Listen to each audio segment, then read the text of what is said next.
just jump into this. Ready? Cool. Okay, cool. All right. Hey, everybody.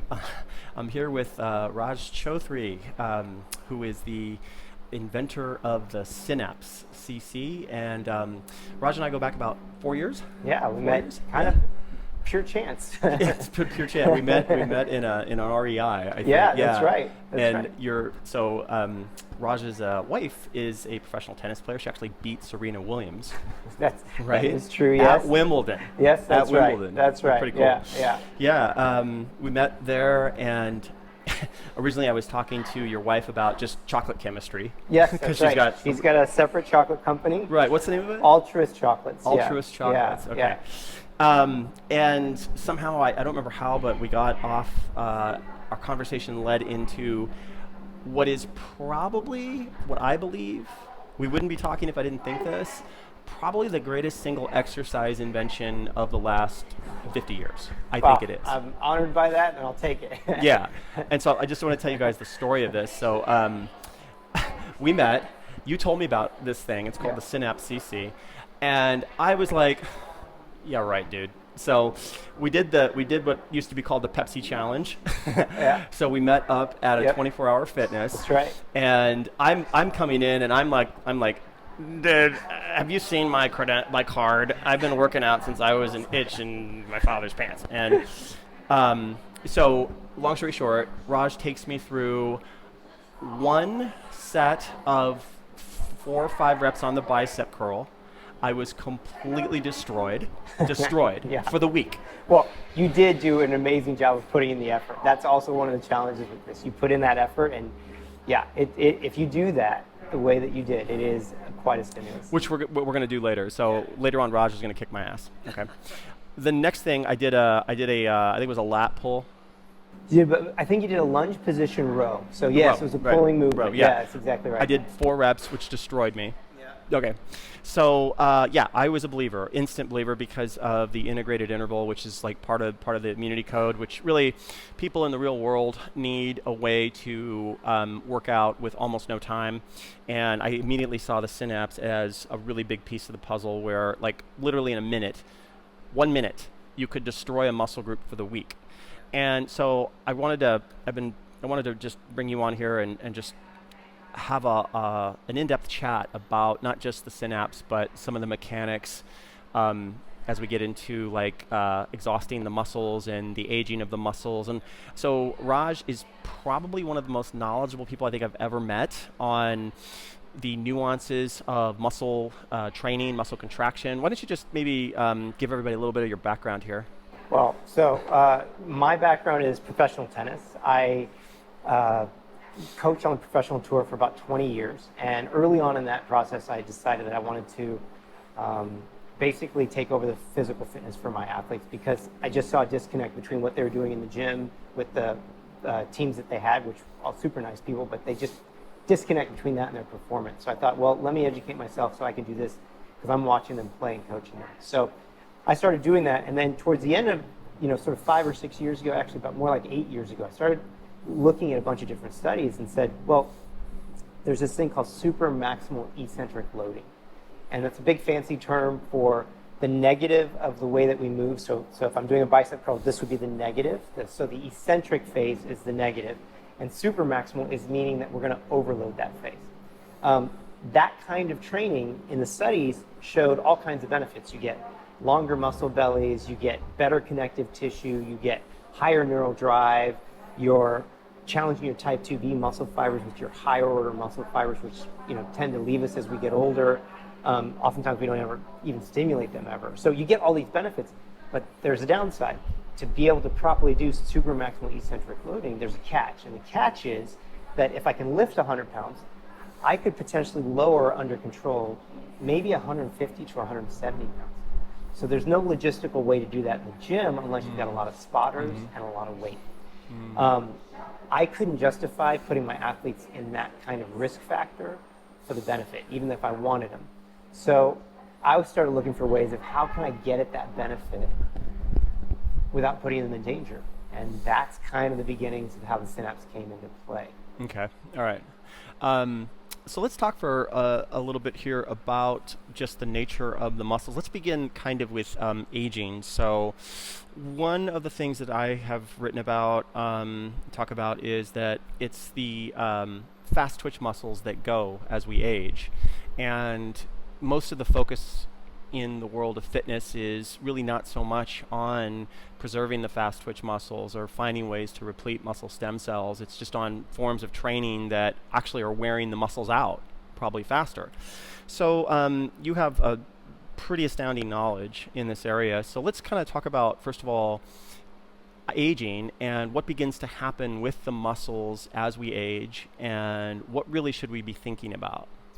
Well, I think, you've touched on this a lot in what you've spoken about in the aging, and actually I would lean on some of that knowledge with aging because that's not my area of expertise. But as in general, a lot of people go to the gym, and there's many different subsections, but basically three major types of muscle fibers. Type 1, and that is basically aerobic. So that's we call that like your marathon muscle, right? It goes for a long time, doesn't get tired easily, and recovers quickly, but it doesn't produce a lot of power. Then you've got your type 2As. Your type 2As, they use different fuel, so they're half aerobic, half glycogen, right? Those are the fuels that they use, oxygen and glycogen. So they're a little more powerful, they're a little less fatigue resistant, and they take a little longer to recover. And then finally we have the type 2B muscles, or type 2X muscle fibers, and those are the most explosive, powerful muscles. Most people don't turn them on very often, even if they're working out a lot. So if you go for a very long run, it's very unlikely that you're going to turn on a lot of type 2B muscle fibers because they need certain conditions to get recruited. Your brain's very efficient, and it will only recruit things that it really, really needs. So if you're lifting incredibly heavily or doing something ballistic, those are the two main conditions that you elicit type 2B fiber activation. And what's interesting is that supermaximal eccentric loading actually targets type 2B muscle fibers more selectively. So the brain recruits those earlier in the process, even if you're not at a super heavy level. So maybe you had this experience. A buddy of mine just went up a mountain, and he was on a hike, and he got caught in the rain. So he jogged down, and he came back the next 3 days, and he was incredibly sore from that because the eccentric load was something he wasn't used to. So it was a new stimulus for his body. So it's a very effective way to challenge the nervous system and the mechanical tension on your body to help preserve that function, right? If we can stimulate, you can speak better to this, if the nerves don't send messages to these muscles, they start to atrophy. And then it's harder to build them back, especially as we age.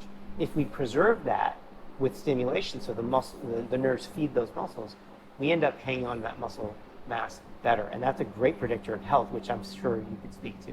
So with age, the glycolytic muscle, the type 2B, for the most part, it's just not getting stimulated. Would that be correct to say?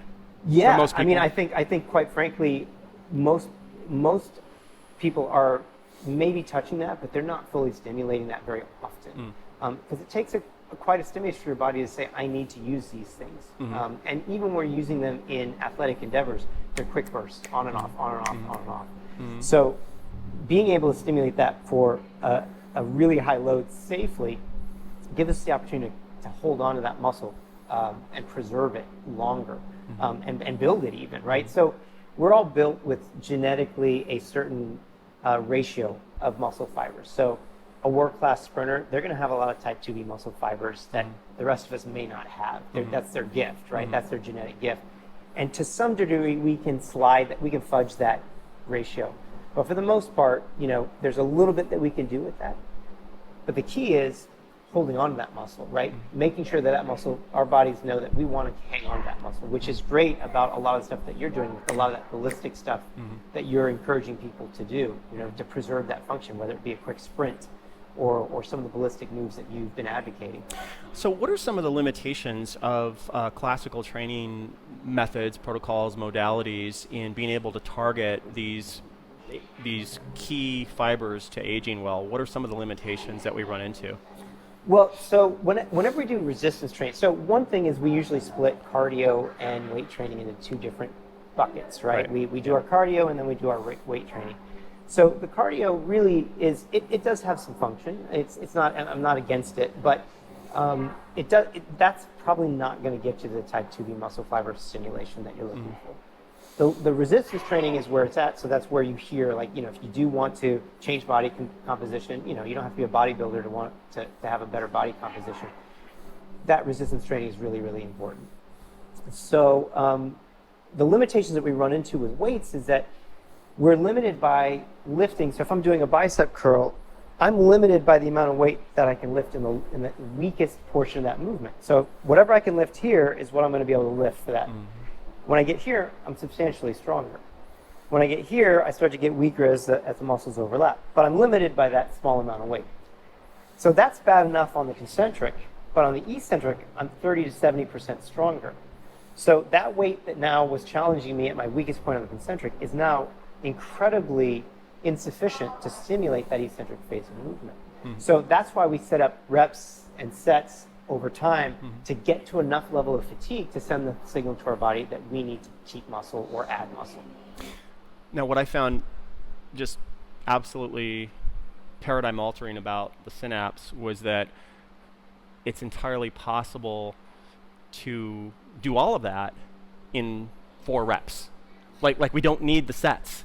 Like literally, and that for me was humbling, mind-blowing, and when I get behind something as a fan, like everybody's gonna know it, and it turned me into a fan of the Synapse. But again, kicked my butt. In fact, we just did it right before we filmed here. We did a chest movement, and I got to 2 reps, and you were like, 2 more reps, and I was like, oh my gosh.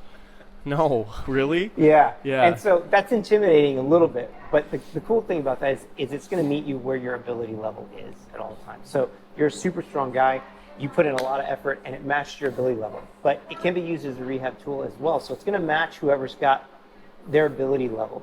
And what makes a difference is it sounds pretty much impossible to say in 60 to 90 seconds you're going to wear yourself out. I know. It right? sounds too good to be true. It sounds until you do absurd. it. And then it's 100% true. Right. It's 100% right. true. Yeah. And the first time I did the Synapse, you were like, yeah, this is going to be it for the week for you. And I'm like, and I was destroyed for about 3 days. Yeah. In 4 reps. Yeah. Over about, I think we took maybe 60 to 90 seconds. That's the irony of it. So when you watch somebody doing the Synapse, it's a massive stimulus. It doesn't look like they're doing that much. They're moving fairly slowly. Right. They're pulling. They might be making a lot of faces and we sounds. We just beat up a trainer here.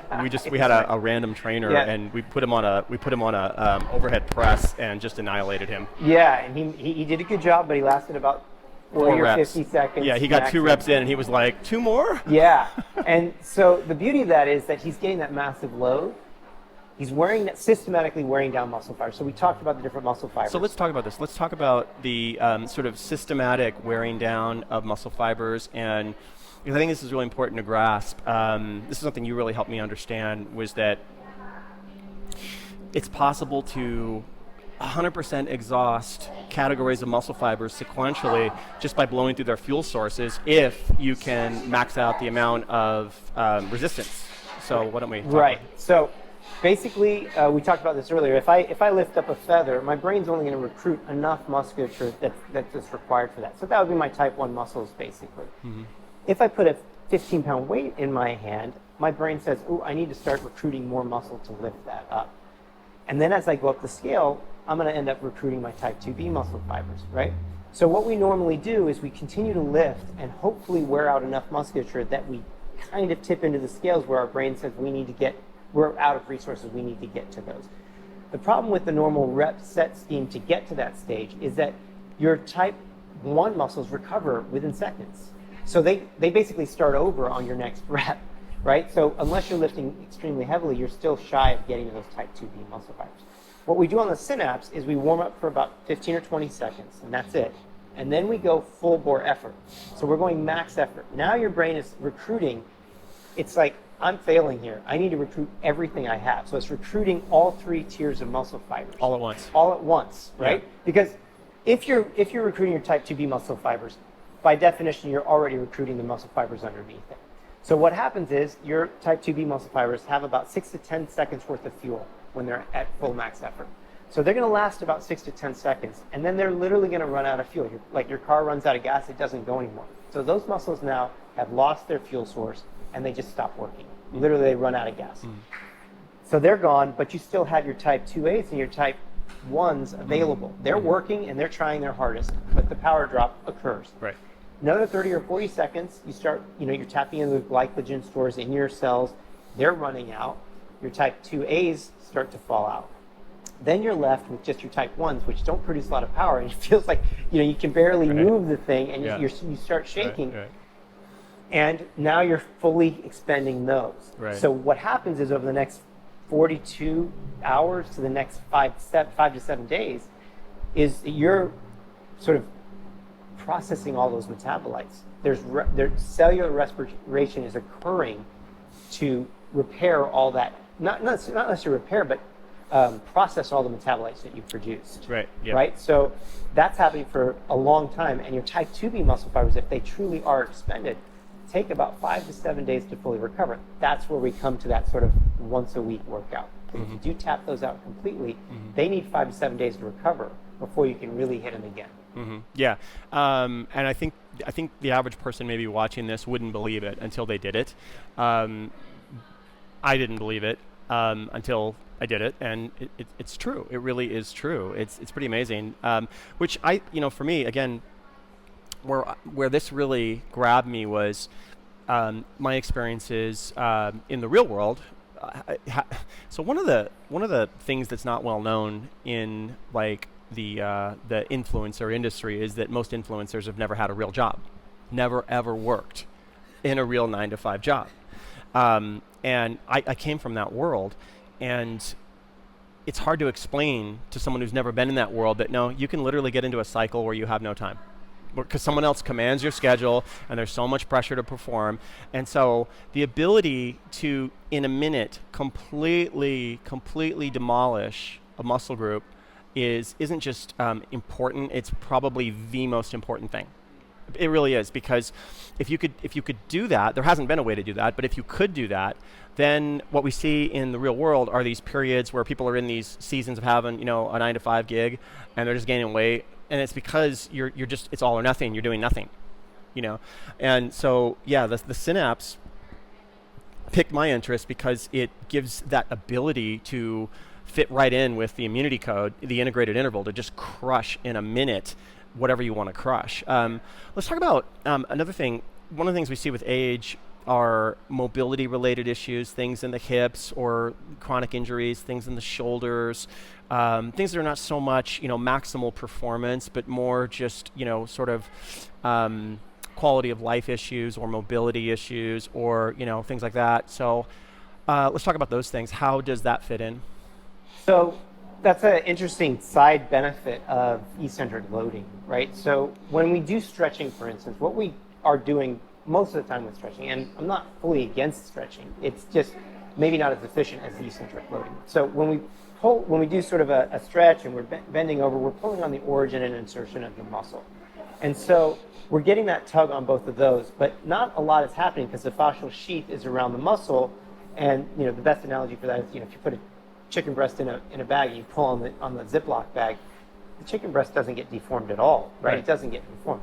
But what's happening when we're doing eccentric load is we have the actin and myosin fibers, which are the things that actually cause us to contract. So there's these overlapping bridges that cross over, and then they pull against each other and hook onto each other. So that's what causes a muscle to contract, thousands, millions of times per muscle fiber. And what we do when we're eccentrically loading that is we start to put them under tension. They're trying to hold on, but we literally peel them open. And the result of that is an adaptation that the fascicle length of your muscle actually increases over time. So there's a lot of research that shows that eccentric loading is actually more effective at gaining flexibility and ranges of motion than regular stretching. So you and I talked about something really fascinating before. I just wanted to touch on this, which is I've been dealing with a shoulder injury on and off for about 15 years.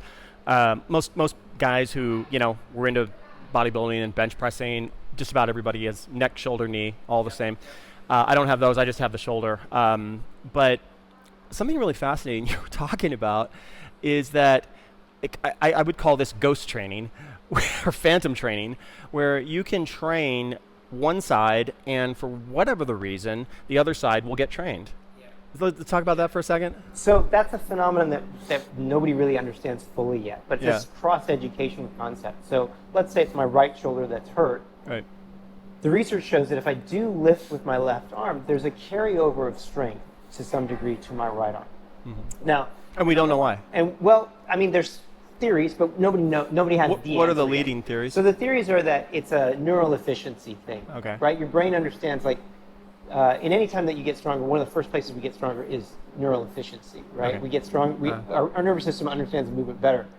And it says, well, I don't have to put on muscle. Like, can I just do this with what I've got, basically? So it learns how to do that more efficiently. So the theory is that the brain says, oh, okay, I know how to do this over here. I'll just apply it to this over here. That's not known for sure. The interesting thing is that you get varying numbers on what that crossover is, 12 to 16% with regular training. But with eccentric training and eccentric overload training, you're bumping up into the 30 and 40 percentile range of Okay. crossovers. This is too good to be true, because what we're talking about here is, like, let's say in my case where I have this chronic injury. Essentially, what you're saying is that in theory I could use something like the Synapse, eccentric overload this one shoulder, and I'm going to get 30-40% benefit in this shoulder. That's what the science says. I'm still shocked by that. I Yeah. speak to an exercise physiologist an exercise scientist, who actually told me that he's aware of eccentric loading. Like, if you're in a cast, it's one thing to have that neural function. So this is where that speculation about it being just neural is maybe up for debate, because he said that they can show that they actually hold on to muscle mass while the limb is immobilized. So imagine from a recovery standpoint that you're working out with your arm that's good and you've got a broken arm. Normally you come out of a cast with a broken arm and Right. it's pretty frail Right. compared to the other arms. Uh-huh. They're saying that you're able to hold on. Okay, this is one of the greatest hacks of all time, if this is true, because basically what this is the hack for injuries. So let's say one body part's injured, could be anything. Simply by eccentric overload training the opposing body part, you can maintain that body part from atrophy. Theoretically, yes. There is a known crossover for that, and that's used, right? Yeah. You do that already. The eccentric overload it just kicks it up a notch. The other beauty of working on the Synapse is that it's your own force. So oftentimes in therapy, like rehab exercises are amended for a certain particular individual's ability level. The cool thing with Synapse is that you can do a therapeutic exercise that looks exactly like the endpoint exercise because it's each person's own force. I just had a guy come in to one of our cert courses the other day that had a shoulder issue. He's looking for one of the guys in the course, and big guy, was saying that he couldn't do a 25-pound overhead press because it just hurt his shoulder. He got on a Synapse, and within 30 seconds, he was literally face red, veins popping up, giving max effort with zero pain.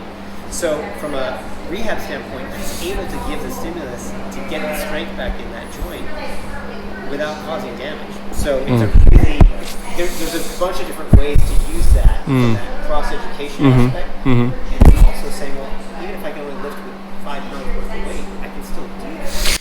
Let's do this, because by this point, people watching this are either like, I just want to see this thing in action, or I don't believe it. So why don't we proceedeth to the ass kicketh on me again, and then we'll then we'll come back and we'll finish up here. Yeah, great. Cool. That was great. There we go. Okay, that's better. That's better. That's all right. I don't care if my head's out of frame. Okay. Oh, okay. So, so we're gonna do this 2 ways. I'm gonna do a bicep curl, and then I'm gonna do a lat pull. And there's 2 ways to do this. One is with assisted, like by a trainer. So Raj is gonna do that part to assist in my complete annihilation, and then I'll do the lat pull on my own. So you can do it either way. And yeah, go ahead. So I'm going to have you get the staggered stance. Okay. Okay. So whichever foot forward.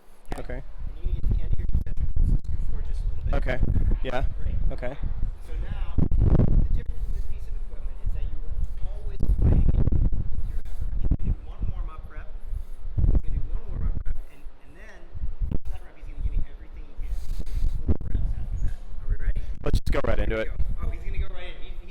Yep. Right, Yep. so Yep. he's gonna fight with everything he's got. He's giving me everything he's got. All the way up,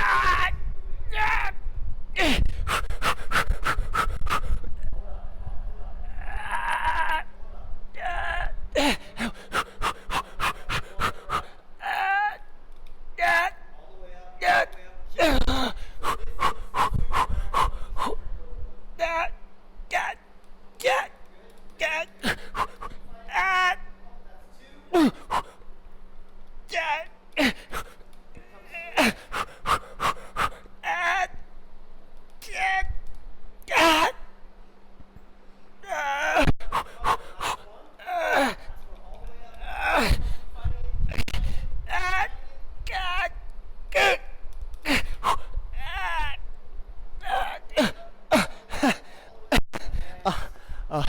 I'm done.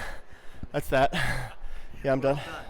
Well done. Okay. Well, so yeah, I'm not training that for the next 4 to 5 days. That's right. And it feels weird to say that, but now that you've done that, it's very hard to understand how much stress that was. He actually lifted more with bicep curl than he's ever lifted in the gym because he simply can't lift the weight or the force that he generates from that eccentric phase of movement. And he did a really good job of keeping force into that the whole time, consistently and wearing down all the muscle fiber types that he has. You can see he did a bicep curl, and he's broken a sweat, and he's breathing hard for just that one movement. Yeah, it's because correct me if I'm wrong, but the way these pulleys are set up is you are able to exert 4 times the force that I am. So there's no way that everything I have couldn't begin to get close to what you can exert. That's correct. Exactly. So it's a 4-to-1 ratio. So if you're pulling with 100 pounds of force, I only see 25. So I'm going to always be able to manipulate your movement. So in partner mode, anybody can train anybody. It can be done quickly. So we could alternate cases, right? If we were to work out normally, me and Joel in the gym, most of the time would be spent me taking plates off the rack and putting it back on so that he could work out and vice versa. Here we literally just swap out. All right. Well, that was fun. All right, let's. Okay, yeah, show me how to do this. Solo. So, just a little bit of a different way of approaching this in solo mode. So, the setup is key. So, we're going to put that right leg forward. Okay. We're going to work your left leg. I'm going to have you drop your hips to the mat. Okay. Okay?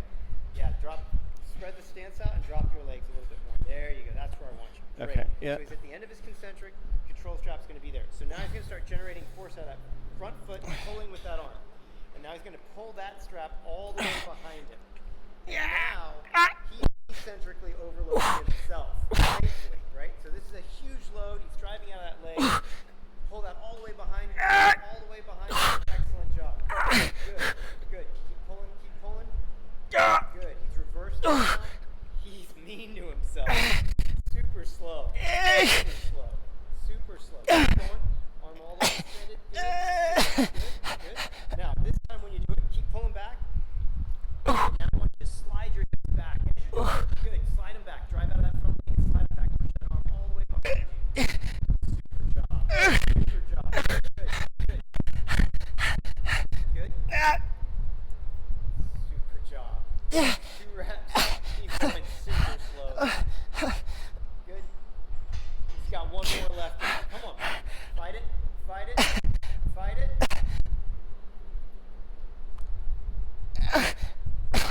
Excellent job. Excellent job. Okay. All right. Yeah. Well done. No, I'm flat. Well done. I'm flatlining. That's amazing. Yeah. Excellent Yeah. job. So, a couple things to note there. Wow. One, yeah, he had been warm. We can do that from dead cold because of your force, right? So we're not, when we say it's a 20-minute workout to do the whole body, right? Or 5 minutes a day or 3 minutes a day, that warmth is built into that. You don't have to get warm for that. Secondly, well, you tell me right now, what's your experience? I mean, it's devastating. I'm the cool thing is there's no way to get injured. No way to get injured, but you're done. It's amazing. Amazing. Yeah, well done. Okay, yeah, let's jump back into. Okay, so we're gonna do let's scoot ourselves together here. Perfect. And we'll just Mike. yeah, so what we'll do is this. Oh, already. So we had a camera go out, but we're still here. Man, I'll tell you what. I remember. Yeah. I remember what that was like. Boy, that kicked my ass. Yeah. What's cool about this, I think, is that you can just do one body part a day. Right. So that fits. Literally, you have a 3-minute. Is that right? An integrated interval. 1 minute. Well, you have 1 minute. Yeah. So you could do literally 30 seconds on each side, or you could just say, I'm going to do 2 minutes, 1 minute on each side, and that body part is done. So you could alternate days, and you could set up different structures so that you're hitting those and giving them the time to recover, and getting that severe, really intense stimulus. And the key point is that it's a safe way to do it, right? It's really hard to get that kind of stimulation that intense safely, right? And like you said, you started off and you finished, with the max effort. You didn't have to re-rack a weight. You didn't have any issues. It was all your force. So the risk for injury is extremely low, and you're always in charge of what kind of force you're producing. So if something feels uncomfortable, you just stop the movement, and there's no consequence. Yeah, amazing. So, all right. Well, So I wanted to do this to put protocols in front of people that are maximally effective here. That's what this is about. This is not an infomercial, but I do want to give people a way to, contact you or get a hold of this. So what's the best way to do that? So synapse-ccr.com is the website. Synapse_CCR is Instagram. Those are probably the two best places to check it out. Yeah. If you happen to be in New York soon, or potentially, there's a couple places we'll be, and we'll let you know on Instagram or the website. So if you want to come out and try it for yourself, you might have that opportunity in a couple different spaces. Because that's, as Joel said, that's the thing. We can talk about it till we're blue in the face, but until you really experience it, it's hard to understand what's happening. It really is. So those are the best places. Love to hear from you guys. Reach out. I love fielding questions about it, because there's a lot of I love getting criticism and being able to let people experience that and see how that stacks up to the questions. Yeah, I talk about is I want to come up with some way where we can work together with my immune-centric coaches and have them get certified on this thing and make it an integral that good. It's something that really, the cool thing about this, the only thing close to this, 10,000. They're substantially more expensive. I mean, this is something everybody can get their hands on. Yeah, it's portable. You can set it up in a bunch of different places. So. Cool. All right. Well, listen, this was good. I'm glad we did this. Thank you. Yeah, awesome stuff. Thanks for the chat. Yeah. All right. That was great.